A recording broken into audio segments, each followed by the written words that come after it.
and we're streaming over to meet our mighty mystery fam.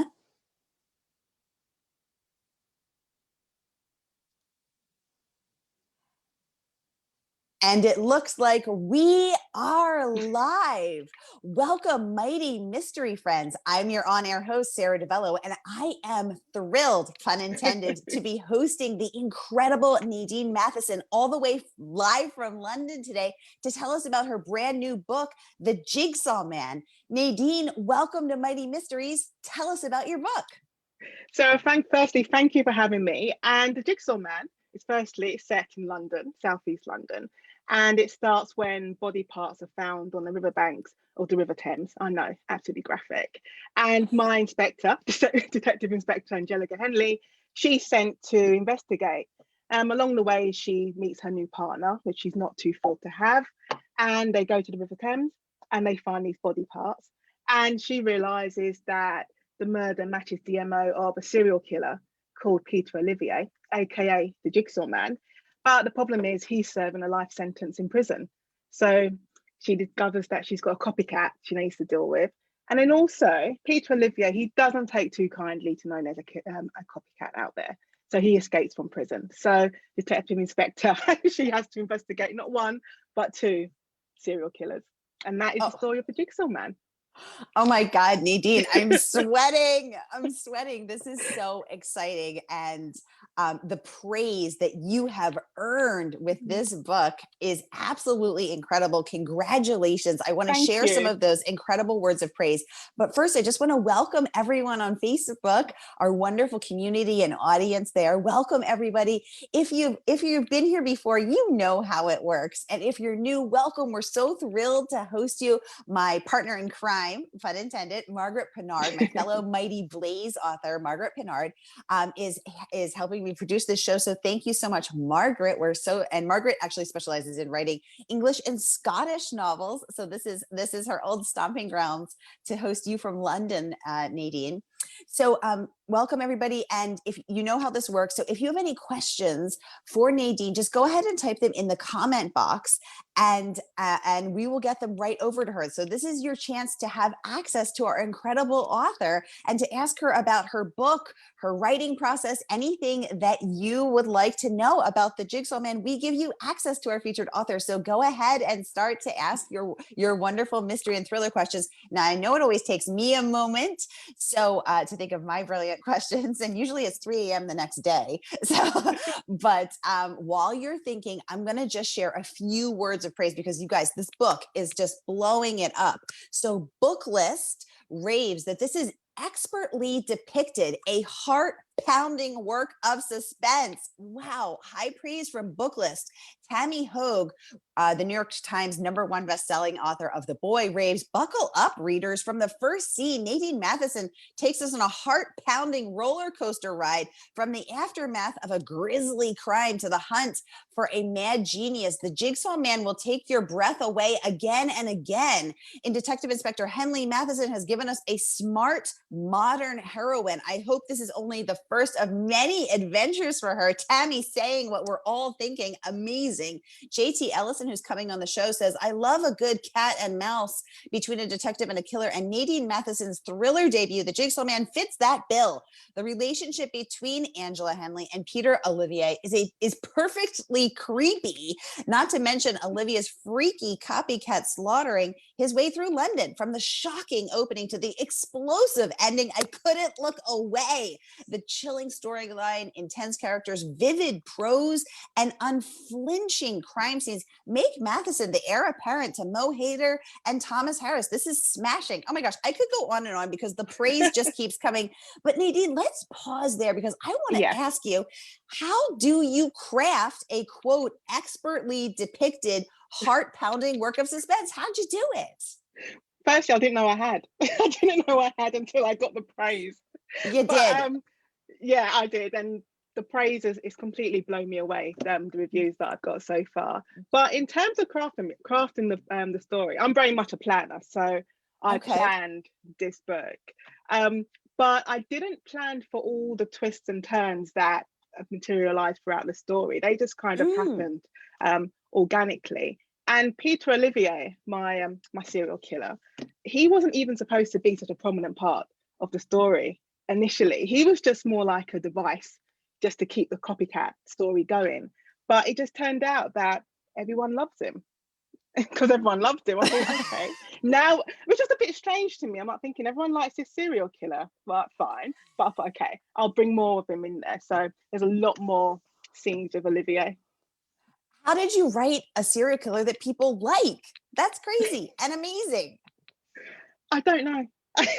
What do you think? Oh my gosh. Well, this is amazing.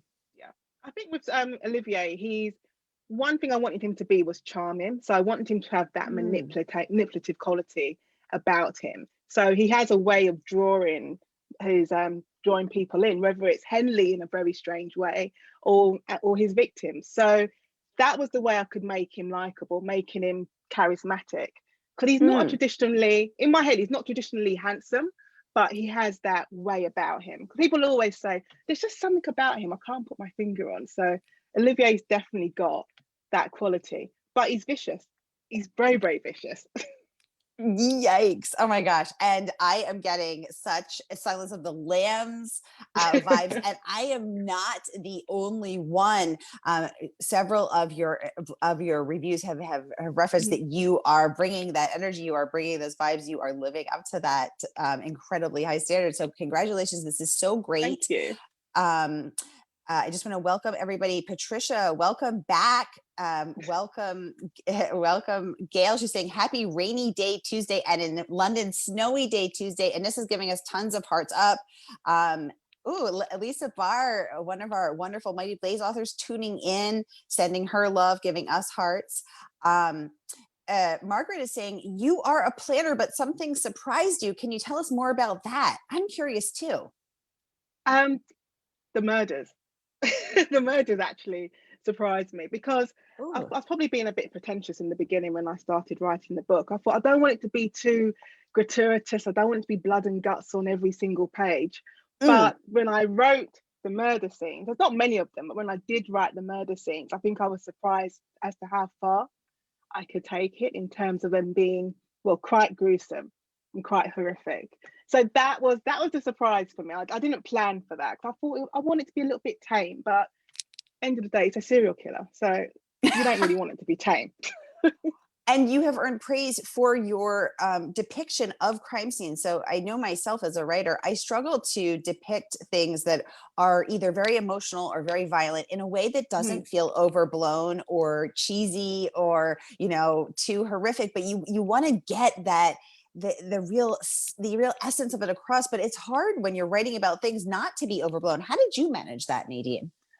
I think a lot of it has to do with the fact that in my day job before, I'm a lawyer and I specialize in criminal law. So I'm used to seeing crime scene photographs, and I'm used to reading witness statements from people who have stumbled onto a crime scene. So they're able to give you that immediate scene in terms of a reaction. And just little things also in terms of, how a scene may smell and how they felt in that moment. So I think all of that, I'm able to bring it into the novel, which brings them obviously a sense of authenticity with the book. Because you don't want it to be cliched, which is obviously what I was concerned about. I didn't want it to feel cliched and we've been there before. So I think I was able to avoid that completely. You certainly were. And this praise again is incredible. Questions are pouring in and I want to get to every single one of them, okay. But I do want to come back to the fact that you are a barrister, a lawyer in real life, and talk about how that influenced your work. Patricia says, could you please share where you aim gathering material? Do you interview? If so, who? Do the ideas just pop up, or do you see something and then you run with it? Do you write biographies on each character before you breathe life into them? Oh my God, Patricia, amazing questions as always. Let's take that one at a time. So where do you, could you share where you gather your material? Do you interview people? Let's talk about that part first.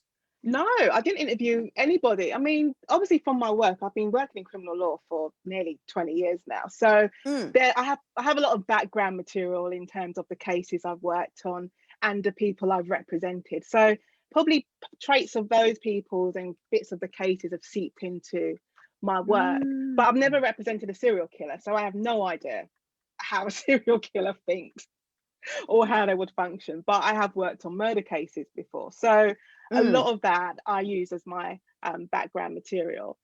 In terms of some of the murder scenes, like I know how a crime investigation works, so I'm able to write on that.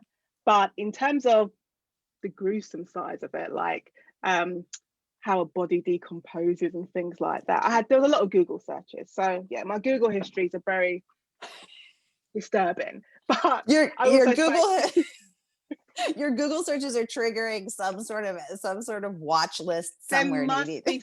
I'm probably on some kind of watches. I'd be very surprised if I'm not, because I disturbed them myself, thinking, do I really want to go there? But I also spoke to a couple of pathologists as well, so they were able to give me a lot of information. But I did draw the line at them sending me photographs. I'm like, I don't need to see it.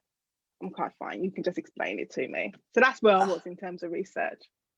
Very cool, very cool. And we actually just had a pathologist, Dr. Judy Milinek, on 2 weeks ago, Yeah. and she writes, and she and her partner in Life and on the Page write medical examiner thrillers, which is so cool. I love that. Okay, let's get to Patricia's second part of her question. Yeah. Do the ideas just pop out, or do you see something and run with it? Walk us through that for the Jigsaw Man. It's Where did kind this of a idea come from? combination. Yeah, it's a combination of both, because I grew Mm. up by the river. So when we were growing up, I mean, we were always told don't play by the river, but we always went and played by the river. And when we was growing up, there was always stories about things being found. And I mean, we found, as children, we found dead animals, and there were stories of body parts being found in trunks and washing up on the river. So all of that has always stayed with me. But in terms of the inspiration behind the Jigsaw Man, that was inspired by a case. It wasn't a case that I worked on, but it was a case that happened, I think, back in 2009, when a body part was just found on the side of the motorway. So you'd call it the freeway. So it was just found on the side of the motorway, and it was someone's leg. And then they discovered more and more. I know.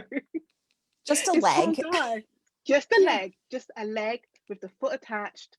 And then they found another body part a few months later. So because that was one of the cases I remembered just when I was new, starting out as a lawyer, it always stuck with me. So that was part of the inspiration behind the Jigsaw Oh, Man also. wow, I love this behind the scenes insight. Thank you so much, Nadine. And then the third part of Patricia's question, Patricia, great question. Thank you so much. Do you write biographies on each character before you breathe life into them? Tell us about creating this kick-ass female character, Detective Inspector Angela Oh, Henley. How'd you do it? well, Henley kind of came to me a few years ago. I was writing a completely different story. And I always had this character of a detective who's returning back to work after some kind of trauma. So her basic character always stuck with me. But when I started writing the book, I did a mini biography for her. So it's not very long. I'm not very detailed with it. So I knew how old she was. I knew she was a mother. I knew she had a husband who the relationship's a little bit off. I knew that she'd been I mean, this isn't a spoiler. I knew that she'd been in a relationship with her boss, but also that she was committed to her job. So I had that basic biography for Henley. And that's sort of the same length of detail I have with all of the characters.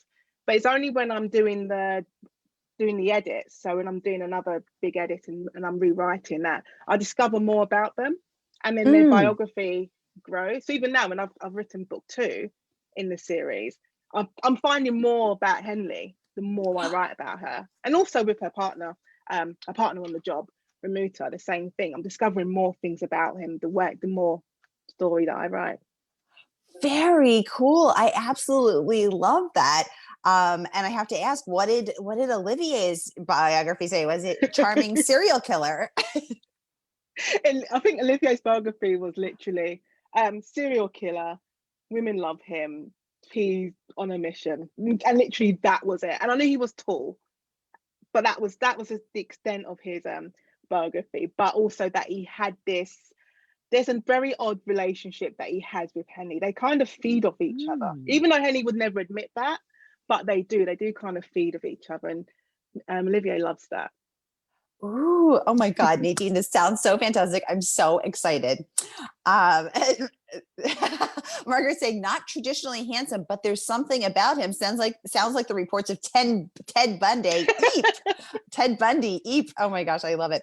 Margaret would like to know, as a criminal solicitor, did you find yourself adapting details of real cases to fill in some of your fictional murders? Margaret, great question. Thank you. It's a great question. I took bits of cases, I didn't take the whole thing. So I said, I never worked on a serial murder case. I said, I've worked on murders before. So I've taken little bits, but they're really unique parts of the case that I thought, no, that would be really, really good in a book. So those have kind of seeped in. But as I said, the Jigsaw Man, it's really sick to say, but I really wish I had worked on a serial killer case, but I hadn't.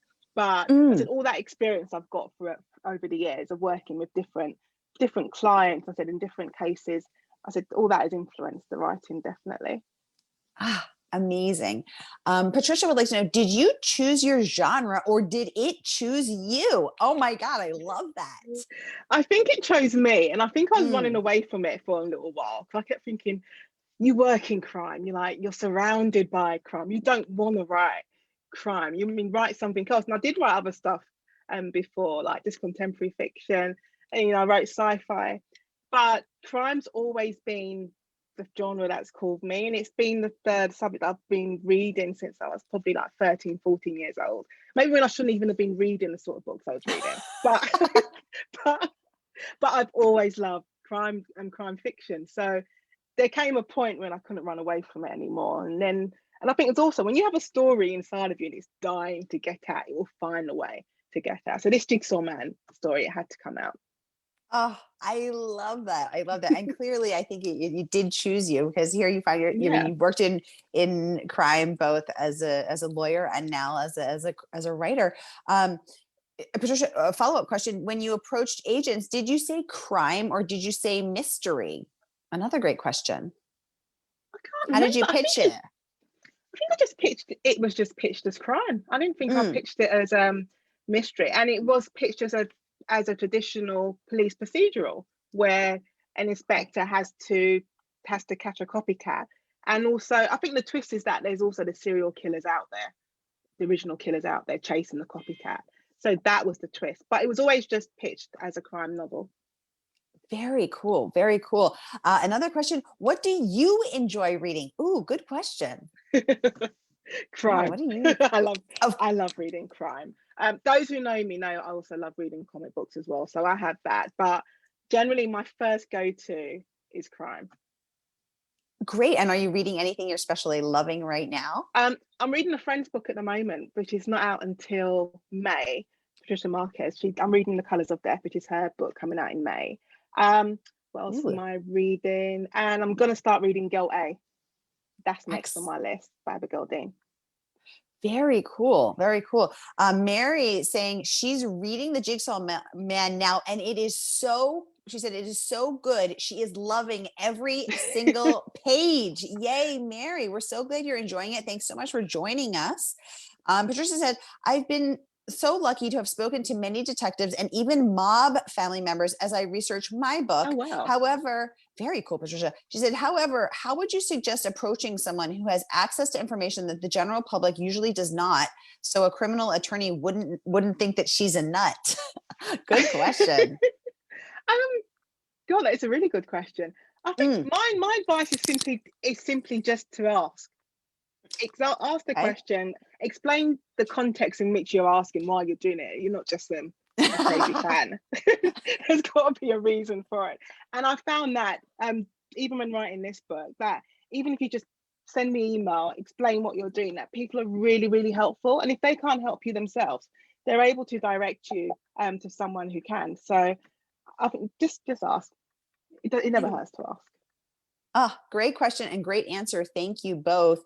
Margaret saying there's a book 2, folks. Eep. Tell us about book 2. Well, I can't go into too much detail about that book 2, but book 2 does start with a pastor being murdered in his church, and it takes place in winter, and Henley and Removed are sent to investigate. But when Henley starts searching the church, he finds another body in a concealed room. It's a body of a young man, and that leads on to another chain of murders that they have to investigate. So That's how it Ooh. starts. Oh, tasty, tasty beginning. You're already sucking us in.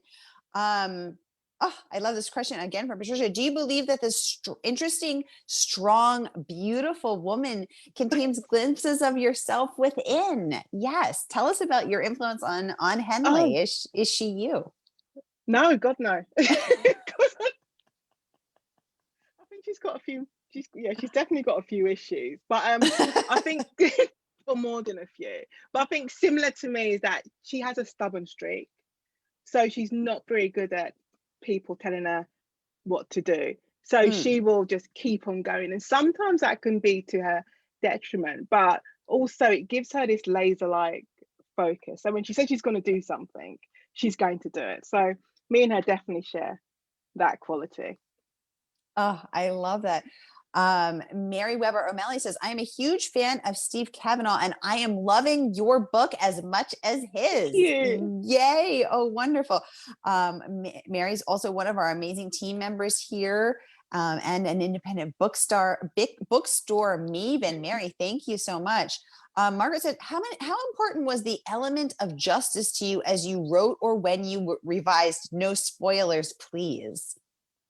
It had no justice was very important, but justice is a theme that kind of runs throughout the book. But it's, I Mm, mean, this isn't a spoiler. It's something that the copycat wants. It's something that mm. made Olivier do the things that he did. And Henley's motivation is always to get justice for her victim. So for me, regardless of what the copycat wants and what Olivier wants, I always had to make sure that Henley finds a way to achieve justice for her victim, because that is, I mean, that is really at the core of the book. Yes, justice for the victim. That's what we love.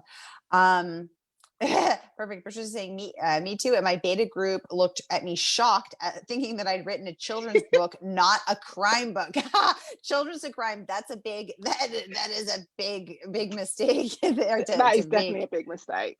Patricia's saying, thank you for being so open and patient with me. Patricia, we love your questions. Thank you so Oh, much. there's Patricia no says, problem at all. They're great yay. questions. Margaret saying, explain your contest and simply ask. This great advice from Nadine on researching. Thank you so much. Patricia saying, this is so cool.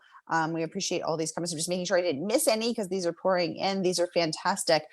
Nadine, I have a question. How long did it take you to write this book, soup to nuts, start to finish? Oh, I would say, because I was doing a creative writing MA, so I had to write this book as part of the master's course. But I always said when I wrote it, I didn't think any of this was going to happen. I didn't think I'd get an agent. I didn't think I'd get a deal. But in terms of writing it from start to finish, I think I did the first draft it was less than 6 months. It was definitely less than Wow. 6 months, and I wrote the first draft.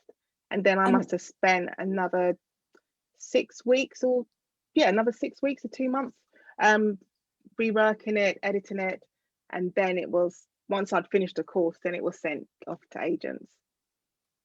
Wow, I love that. And you are so fast. I'm amazed. Let me genuflect.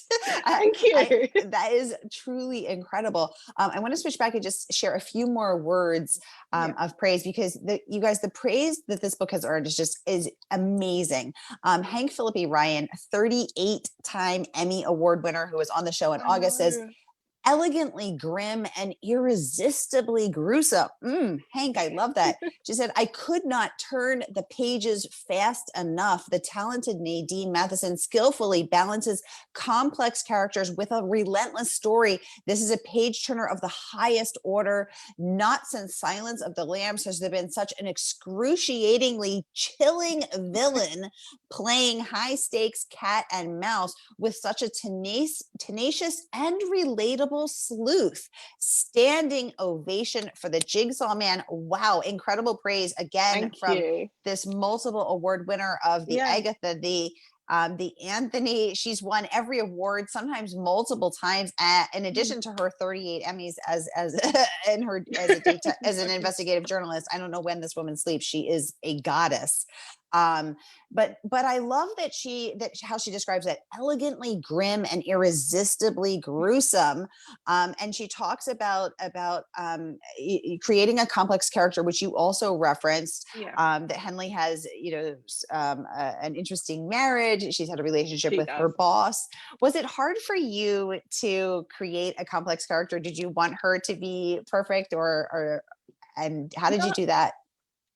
I kind of in the beginning, I didn't want her to. I didn't want her to be like a cliche typical detective. I didn't want her to Mm, be, have an alcohol problem or a drug problem or any of those sort of things. But then, mm, in a way, with crime fiction, you kind of need something to drive your detective. So, which is why I gave her PTSD, so she suffers from that.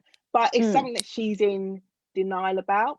So she's always, mm. pushing through it and trying to work her way through it. So that was my main focus, was to make her relatable. I wanted her to be someone you could sit down. I mean, she would definitely not say no to sitting down in the bar with you. So, but I want you to be like, you could sit down in the bar with her and have a drink and talk to her. So make her relatable in that aspect. But obviously she's got her demon. She's got these things that drive her. But in a sense, Mm. she kind of needs that, because that's what makes her a brilliant detective and makes her good at her job. Oh, I love everything about that. I love the PTSD angle, creating her demons, what Mm, drives her. That I think has, clearly fueled you to create this yeah. complex character, which everyone is just really appreciating. One more question for Patricia. After your warp speed writing of this book, you said you rewrote and edited yourself. So you did not hire a pro editor. I'm struggling with considering hiring an editor, but at quite pricey, 1,200 to 5,000 US dollars, it makes me queasy to Ooh. think about that route. What do you think? What do you think about that? Do you have a group of beta readers? Did you hire an editor to look at it before you submitted it? No, I mean, I didn't hire, because it was part of my course, my tutor. They Mm, looked at it when they assessed it, so I got feedback from them. But also, on the course that I did, we have a really close group of writers, and to this day we're still in touch, and we're meeting up virtually later on tonight. But they they're normally the first ones to read pieces of my work, and they give really, really good feedback. So I think if you're thinking about finding someone professional to look at your work, don't ignore the people you've got around you in the very early days. So use your friends, especially if they're crime, if they like that genre. So use your friends, and there's loads of forums out there, like online writing groups that are more than happy to read your work and give you feedback on it. So I'll take that as a first step, because it can be a lot of money if you're going to pay professionally for it. So there are different avenues you can explore before making that step. Ah, perfect advice. Thank you so much, Nadine. Another question. Do you think this one from Margaret, do you think the things that made you go into criminal law made you want to write this book? Tell us about that. Has it always been that search for justice? No, I think, well, that's a bit bad. Actually, no. There is that core of I want justice, but there's also, for me, I've always been intrigued by how people think. So Mm, even with the clients I represented, and I've represented, I mean, my clients have, I say, they varied. There've been some, really, I say, minor cases, like they've stolen meat from a supermarket, to the big fraud cases and murder cases. But I'm always intrigued by what makes them do the things that they do. Who do they have around them? Who's influenced them? So mm, I think it's probably that kind of investigatory inquisitiveness that I had that kept me in criminal law, and also that motivates me to write a crime book. I suppose in some way I'm trying to work out why Olivier, in a sense, does the things that he does, why the copycat did the right. things that he did. So I'm trying to work out what makes them tick. So I think that's Mm. what. So I've got the justice side. I always want justice, but I want to know why you do the things you do. Yes. Oh, I love it. And I think it's that curiosity and Mm, wanting to understand that is drives you as a writer. I love yeah, that. Charlene would like to know, is this your favorite genre to write? yeah, it is. Crime is. Yes. I think what I love about it is it's similar to working on cases. I've always said you can have 10 people lined up, all charged with the same offence, but every single case will be different. And I love that uniqueness about it. And I love the challenge of it. So as a defence lawyer, you're always trying to find the holes in the prosecution's case. So you're kind of like a detective in that aspect. So because of that, that's why I love writing crimes. This is my favourite genre to write in. Oh, I absolutely love that. All right, we have just 1 minute left with Nadine. So let's head into the lightning round. Get your last questions in. Patricia, Patricia's saying, phew, I have a treasure in my writing circle who won't let me not do this now. And beta readers have become my heartbeat. Thank you so much. Oh, You're yes. So welcome. thank you for all this wonderful, wonderful advice. Nadine, I have one other question. What's one thing that you want people to feel or learn or walk away from this book with? I do want it to keep them up at night. So that's one thing I want. But I also want them to, I kind of want them to fall in love with Henley. I want them to understand what it's like to be in this woman's shoes, someone who, you know, she can easily be a friend of yours. You know, she's married, she's got children, she's got a job, she's learning how to balance all of these things in her life, but she's also got this drive to do her job and do it well. So yeah, that's what I want readers to come away from this book. Well, I think you have already succeeded, Nadine, because clearly people are saying they are staying up late reading. They can't stop turning the pages, and they are loving this book and loving Detective Inspector and Henley. So thank you for all of it. Jason Matheson saying, hi, sis. Oh, it looks like your brother's here. Yay. My brother must be watching. Hi, Jason. Hi, brother. So good to have you here. Patricia saying, this is a great question, Sarah. Thank you so much.